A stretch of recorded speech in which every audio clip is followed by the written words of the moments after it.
السلام عليكم ورحمة الله وبركاته. الله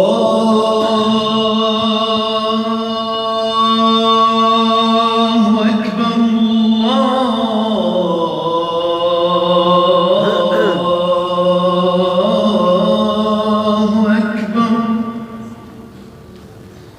الله أكبر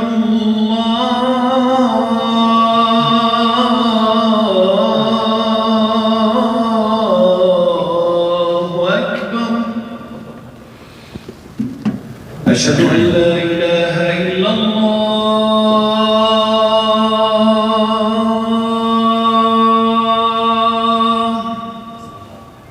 أشهد أن لا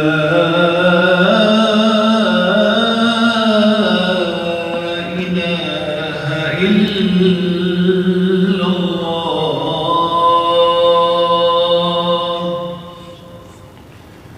أشهد أن محمدًا رسول الله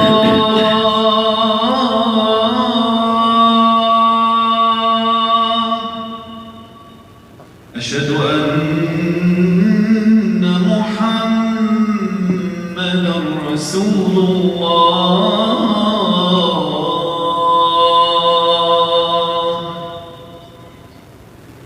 حي على الصلاة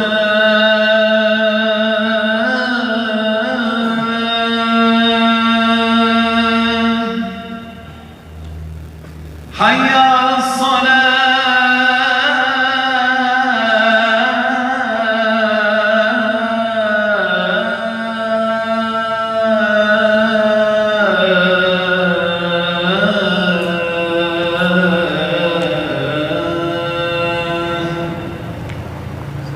حي على الفلاح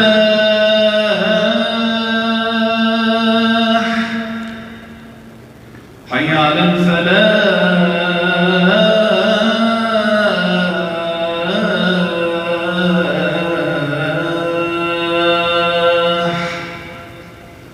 الله أكبر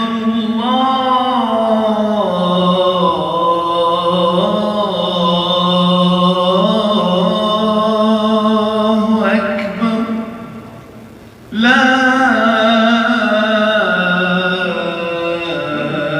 إله إلا الله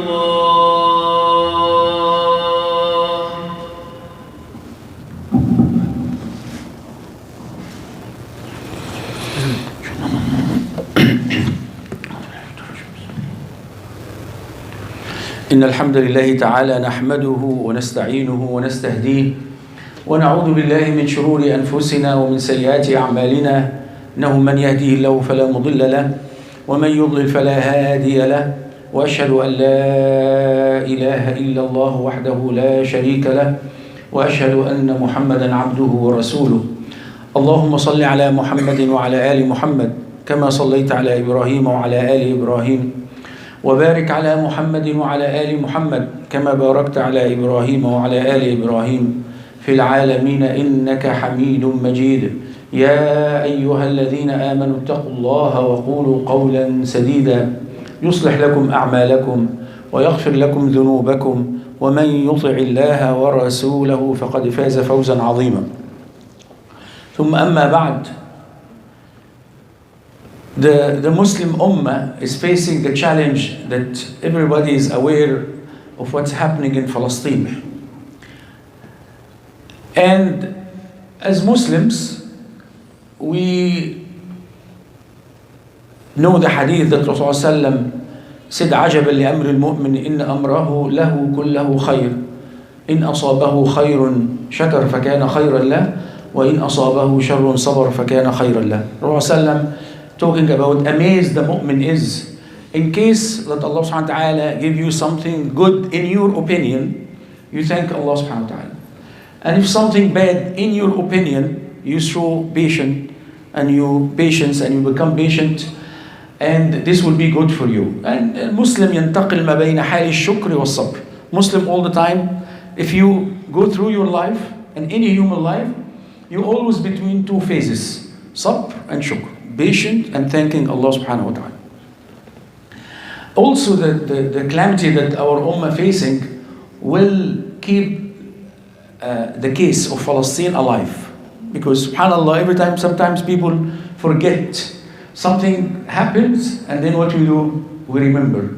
And we educate our families and our kids. And the new generation carry the flag, carry the torch to the next generation, and so on. So alhamdulillah, رُبَّ ضَارَّةٍ نَافِعَةٍ. Something may be bad in our opinion, but it's good in between. Something, and Allah subhanahu wa ta'ala, وَاللَّهُ يَعْلَمُ وَأَنْتُمْ لَا تَعْلَمُونَ. Allah knows and you don't know. Inshallah, today I will just go through two perspectives, how to understand and educate ourselves and our families about the Palestinian case. And I'm sure many of you know that. ذكر فإن الذكرى تنفع المؤمنين. Remind, because a reminder will benefit the believers. From religious perspective, this issue happened actually 4,000 years ago, when our father Ibrahim sallallahu alaihi wasallam moved from Iraq all the way to Falastin. And in Falastin, he had two children or two kids, Ismail and Ishaq. So Ismail and Ishaq actually was born in Falastin. And then Allah subhanahu wa ta'ala commanded Ibrahim to take Ismail to Mecca to start new tribe there, a new family. And then Ishaq have Yaqub. Yaqub has Yusuf, as you know. And then after many years, Yusuf, because of the plot with his brothers, he went to Egypt, for the story you know in the Quran. And then it seemed that at that time they have a global starving, and everybody moved to Egypt looking for food and grains and so on. So Yaqub and his children, and they say they were around 70 people only, 70 individuals who moved from Palestine to Misr, to Egypt. And then Bani Israel, children of Yaqub, you know, they are increased in numbers.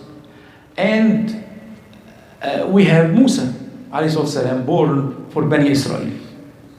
So the Rasul of Yahud, the messenger of Jewish, actually was not born in Palestine. He was born in Egypt.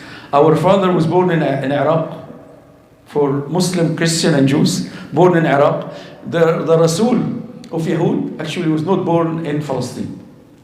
And this is where the religious claim, when they said Muslims, you're bringing the religious aspect into a political conflict. We should not, separate politics from religion. Actually, we are not. They claim that Ibrahim, Yahudi or Nasrani, and this is why the Quran replied to them, ما كان إبراهيم يهوديا ولا نصرانيا ولن كان حنيفا مسلم. Ibrahim was not a Jew, neither a Christian. And he was not born even in Palestine, he was born in Iraq. And then, the conflict between Musa, Bani Israel and Fir'aun, and they moved, running away from Fir'aun, they went to Sinai, and they were lost for 40 years, and actually Musa died there. Musa ﷺ did not enter Palestine, and his graveyard was few miles away from Jerusalem or Quds. And then actually, for the first time, the word Yahud, which is the follower of Musa, entered Palestine in the year 1650 BC. At that time, they entered Palestine with Yusha ibn Nun, Nabi, a prophet, which is a Fata, the other name is Fata Musa in Surah Al-Kahf. He was the young boy serving Musa alayhi salam. But actually, he is the one that entered Palestine with the Jewish people for the first time as group, as community. And then they stayed in Palestine in two eras. One era, which is Ahdul Qudah, the era of judges, where we have 12 judges. Every time one judge died, the other judge will rule them for 150 years. Again, like a community, like Muslim community and the Sikh community in Canada. We have the Imam, but we don't have a state. We don't have government structure. So they don't have. And subhanAllah, after 150 years, they start, the Yahud or the Jewish, to have a form of kingdom under the king Talut in Surah Al-Baqarah. And then after him, King Dawood, Nabiullah Dawood, he kana malikan nabiyya, he was a king and prophet. And after him, Sulaiman. From that time, they have kind of government structure, but also for few years, from 1000 BC to almost 500, 600 BC. So only 400 years where they have a structure of government or a kingdom. They were invaded by the Ashurian, the Assyrian, and then after them the Persian, then the Greek, Alexander the Great, then the Roman. So they were there for 400 years only, where they are a state, a country. And then after that, the Roman, in the last 300 years of their ruling, they accepted Christianity. After that, Allah subhanahu wa ta'ala sent Muhammad sallallahu alaihi wasallam, and within after Hijrah, 16 years of Hijrah, Khalid ibn al-Walid went with the army in Mawqa'at al-Yarmouk, the Yarmouk battle, and he opened Al-Quds, and Umar ibn Khattab came and took the keys of Palestine. Since that day, Palestine under Muslim ruling up to now, except 3 periods. One, during the Crusade time, the Crusaders who came from Europe, they fought Muslim for 200 years. But actually they occupied Palestine and Quds only for 88 years. And then after that, when the collapse of the Ottoman Khilafah al-Uthmaniyya, the British ruled Palestine from 1970 to 1947, when they gave it to the Yahud at that time. And then Yahud ruling Palestine now from 1947-8 till now, 75 years. When you add all the years together, we have the Yahud at that time 400 or 500 years, the Christian another 400 or 500 years, we talk since back then, and Muslims for 1200 years. Muslim ruling Palestine for 1200 years. We didn't talk about the religious aspect because, you know, Muslims, and people don't understand this, that for Muslim, all your life is deen. قُلْ إِنَّ صَلَاتِي وَنُسُكِي وَمَحْيَايَ وَمَمَاتِي لِلَّهِ رَبِّ الْعَالَمِينَ. Even when you sleep with your wife, it's a deen. You know, you go to the washroom, it's a deen. You eat, deen. You sleep, deen. You know, so all the activities we do. But when the other people, whatever Christian or Jew, they talk about the deen, they have different perspective. So they are the one who brought the religious aspect to the conflict. Starting from the names. They said that this land is our father Ibrahim, and Ibrahim was a Jew, and Allah said Ibrahim was not a Jew. And then they use the term Ardul Mi'ad, the promised land, that Allah gave them in the Torah, the promised land. Where this promised land term came? In the Torah. It is not in physics or geology, it's in their book. So they're using their religious book to enforce it on us and all humanity that this is their right, promised land. And actually, the word Israel, which is another name of Yaqub alayhi salam, again, it's a religious name. Even the name of the country. You know, all Arab countries and, you know, other Muslim countries, it doesn't have a name of a religious. We are the Muhammadiyun. We are not related. Even we love Muhammad sallallahu alaihi wasallam, but we are not related to Muhammad sallallahu alaihi wasallam. We are related to Islam, submission to Allah subhanahu wa ta'ala. We are submitted to Allah subhanahu wa ta'ala. And this is why sometimes you go to some masajid and they put Allah on the right and they put Muhammad on the left, which I don't like. Either you write La ilaha illallah, Muhammadun Rasulullah, fine. But don't put Muhammad beside Allah. Allah is our master. And Muhammad sallallahu alayhi wa sallam, the best human Allah created, but he's no compared to Allah subhanahu wa ta'ala. You know, we don't compare anyone to Allah subhanahu wa ta'ala, while others think he's son of God. Son of God. He's sitting with God. You know, all this belief that we don't agree in Islam. La ilaha illallah. So the conflict, the religious conflict they try to enforce on the case is huge. And then we have the right of return. Any Jew living anywhere on earth has the right to go to live in Israel. Whatever country you're born in whatever your business is, whatever, anything, you're a Jew, you have the right to return to Palestine. But the Palestinians that were born there, their ancestors were born there, they own the land, they have the keys, Muftah al-Dar, they have the keys for their homes, they have no right to return. We have 14 million Palestinians who are living right now, 6 million of them in the occupied land of Palestine, and 8 million outside Palestine. These 8 million has no right to return, according to the Israeli narration of the story, which is again, all of it about their religious view. And when you bring Islam in the equation, you are a terrorist. Why? This is politics. But we have Rasulullah sallallahu alayhi wa sallam علمنا من قتل دون دينه فهو شهيد ومن قتل دون ماله فهو شهيد ومن قتل دون أهله فهو شهيد ومن قتل دون دمه فهو شهيد. If someone killed for the sake of his deen, he's a shaheed. Not even that, if you have money and someone stopped you in the middle of the night and he told you, give me the money, and you resisted him and he killed you, you are shaheed. We have another hadith. The Rasulullah, a man asked Rasulullah, he said, أرأيت, if you see someone take my money, أقاتله, should I fight him and fight with him? Rasulullah said, yes.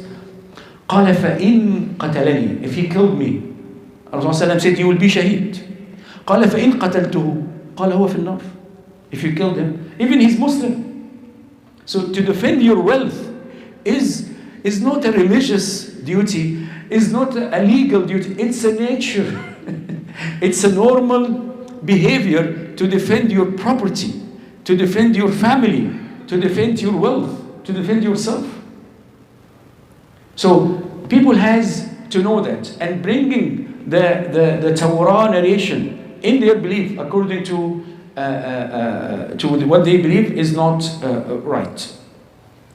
And then the other thing that is very important, that the people of any country, when they accept a religion, and after 100 years, 1,000 years, the same people will accept another religion, and then after 1,000 years, the same people will accept another religion. It doesn't mean that they don't belong to the country. When we accepted Musa alayhi salam, accepted Islam according to Musa and according to the Torah, same people. And then our children, we became Jewish, Yahudi, which is Muslims at that time. When Isa came alayhi salam, we accepted him as Rasul, and we accepted Injil as a book from Allah subhanahu wa ta'ala, and we became Muslims according to Isa. Same people. When Muhammad came sallallahu alaihi wasallam, again we became Muslim and accepted Islam according to Muhammad sallallahu alaihi wasallam and according to Quran. It is not, they are different people. This is why the misconception, especially in Egypt, when they say the Coptic people, what Coptic means? Coptic means Egyptian, it doesn't mean Christian. And this is why sometimes they call the Coptic church. No, Coptic church means in English, the Egyptian church. But you are Muslim Coptic, and they are Christian Coptic. Yeah, Misri Muslim and Misri Masihi. But Coptic means Egyptian. And the people of Egypt, they were Jew, they were Christian, and they became Muslim, same people. Same in India. We have India, Pakistan, and Bangladesh. If you put all the Muslims together, in India we have 300 million Muslims, the largest minority on earth in India. And the Pakistani brothers and the Bengali brothers, they're also Indians. They look like Indians. You know, even Arab came to India, but we don't have all these numbers to cover India, mashallah. So actually, the Indian people, were whatever religion, Hindus or Sikh, and when the Islam came to them, they accepted Islam. Same people. So this myth that, you know, people are different. Other people came, Arab came, and they invaded Egypt, and Arab came and they invaded India, and they are the ancestor of Arab. No, they are the same original people who accepted Islam. So the Palestinian people were Jew, were Christian, and they became Muslim. Same owner of the land. So this is a very important concept. The last point and the last trap they try us to fall in, that when you talk about the conflict, when this issue happened, a committee of the Zionists went to Sultan Abdul Hamid, the Khalifa of the Muslim at that time, asked him for Palestine. Why they went to Khalifa? Because they know Muslims has one Khalifa, one governor, and they asked the land from him. And then he refused, and you know what happened, the collapse of the Khilafah in 1917, and so on. And then after that, we have what we study in history, and I remember this what we studied, and the people my age, الصراع العربي الإسرائيلي, the Arab-Israeli conflict. So now from Islamic conflict with Israel or Yahud to Arab conflict with Israel. And then later it became what? Palestinian-Israel conflict. And now when you hear the media, what they say? Israel-Hamas conflict, which is not true. It's not true. It's a Palestinian conflict, an Arab conflict, and Muslim conflict. Why all the Muslim countries are upset? Because every Muslim believes this is our land, and we have to defend our brothers. Even if I didn't go to Palestine, I don't know the streets, I don't know the stores, I don't know anything in Palestine, but I support my brothers. We don't only support Muslims. We support any oppressed people. We supported the native of Canada and the native in the United States when they were wiped out completely from this country. By the way, the original settlers, when they came from Europe, came to North America, they call it Promised Land. And they killed the native, called them the Canaaniyin. Same when the Jewish enter Falastin, killing all the original people of their land. Again, all the time, they take the religion as a mean, as a tool to enforce their agenda. And we have to be careful of this. This conflict is between Palestinians and I will say the Palestinian resistance, Al-Muqawma al-Falastini. And this is okay. There's nothing wrong to say that the Palestinian has the right, inshallah will continue with international law, that the Palestinian resistance has the right to defend their country. And it's not about Gaza or West Bank. It is about the occupied land. Don't mention a city and don't mention a group. It is occupied Palestine, and it is the Palestinian resistance. أقول قولي هذا وأستغفر الله لي ولكم فاستغفروه إنه هو الغفور الرحيم.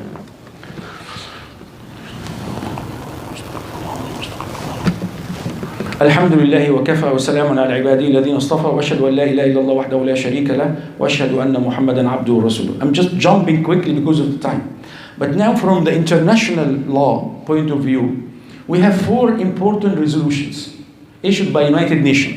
And we should know them in case we debate and we need to convince, and because the media is against us. And the only window, which is not a small window, the circle of influence of every individual of us can do a lot of change. Alhamdulillah, many Canadians, when they listen and they know the story, they support the al-haq and the truth cause, inshallah. In 1947, when United Nations issued resolution 181 to divide Palestine, and then after that another resolution 194 in 1948, these 2 resolutions are very important in case that we know the situation of Palestine. In the beginning, we refused as Arab, Muslims, Arab and Palestinians refused for many reasons. Number 1, population of Yahud, of Jewish or Israelis in Palestine was only 6%. And they own only maximum 33% of the land. What United Nations did, they gave them 55% of the land. And you can see the map when you go home. It's a joke. You know, you cannot have one country with two pieces and you cannot travel through. Same way what we did in India. They put Pakistan on top and Bangladesh in 1947. And then in the 1970s, Bangladesh separated. Because, you know, you can't have two countries and you go from one city to another city by flying. There is no road between two countries. The British, very smart. Divide, rule. Same philosophy they do with everyone. But in this resolution that we didn't accept, then they came, 194, they said right of return, حق العودة. حق العودة, as I said before, that Palestinians for the first time has the right to return to their country. So, and we still debate up to this moment. If you are Palestinian, you have no right to go back. But by international law, every Palestinian has the right to go back to his country. And Israel, up to this moment, resisting and violating the international law, Resolution 194. And then the debate about what is occupied land. Again, they play, in 1967, when Israel attacked all the neighbor countries, Egypt, Syria, Jordan, and they occupied West Bank, Gaza, Eastern Jerusalem, Al-Quds Sharqiyya, and they took control of all Quds, and Julan in Syria. United Nations issued a resolution 242. And for the first time, they said Israel has to withdraw from the occupied land. And now we see the game they playing with us. They put their occupied land, so the word there, in the English resolution. But actually, they didn't put there in the English resolution, but actually there was in the French resolution. So Israel saying that we can withdraw from any occupied land, any piece, even 1 acre, because in English it's no there. But actually the French and Spanish resolution is the word there, meaning they specified this area. And actually in 1973, after the war with Egypt and Syria and many Arab countries, they have another resolution 339, and in this resolution the United Nations for the first time specified the occupied land of West Bank and Jerusalem, Gaza, and so on, and Julan.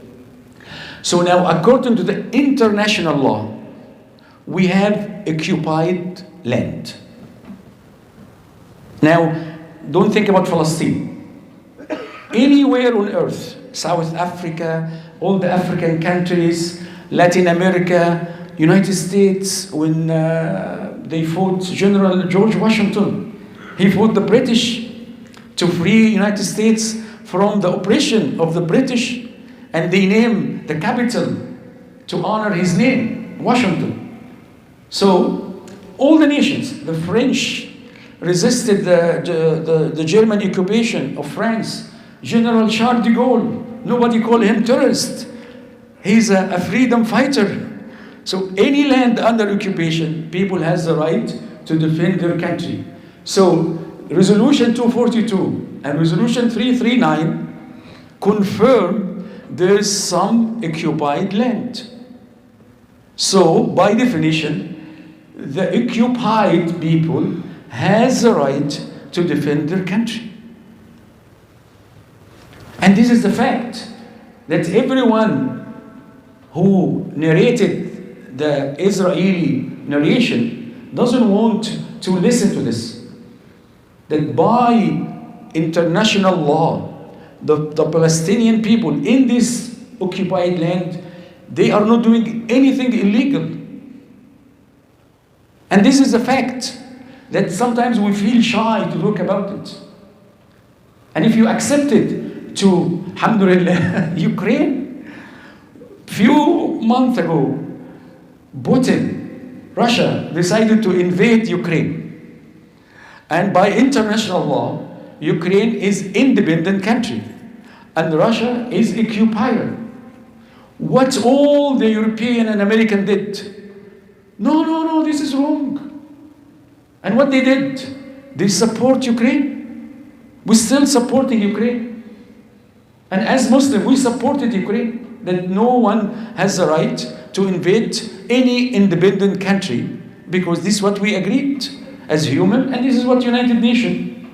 So why Ukraine has the right to fight Russian because they are under occupation, and the Palestinians has no right to fight back and to resist the Israeli occupation? This is the question. We are calling for peace. We are calling for ceasefire, 100%. But we have also to call for justice. And we have to know that. Without being angry, without calling to kill anyone or to burn anyone. No, we just need to live in peace and in justice. And I remember a beautiful statement, and I will end it with this. One of the priests in Britain, I forgot his name, long time ago, but in one of the conflict between Israel, Palestine, and Palestinian, Israel, and Arab Israel, and Muslims, not Israel and Hamas. And he said, أن السلام ثمرة لشجرة العدالة. Peace is the fruit of justice tree. Again, peace is the fruit of justice tree. You want peace? You have to have justice. If no justice, nobody will be happy. And all the time you have conflict. So we know the solution. And inshallah subhanahu wa ta'ala, Allah subhanahu wa ta'ala is Al-Malik, the king, the most merciful, Al-Alim, the one who knows everything, Al-Hakim, the wise one subhanahu wa ta'ala. And Allah subhanahu wa ta'ala will give us a way out. How? I don't know. But I trust Allah subhanahu wa ta'ala. As long as I stand with haqq. I will not admit the wrong. I will not support the batil. I'm not talking about myself. But as Muslim, I will stand with haqq. And, death will come. How to die is up to Allah subhanahu wa ta'ala. But we will all die. So Muslims has to stand up. And stand for the haqq, stand for their deen, stand for the international law. And we ask Allah subhanahu wa ta'ala to bring peace to Falastin and to Muslim, to Christian, to Yahud, to all sectors, to mankind, to human, to bring peace.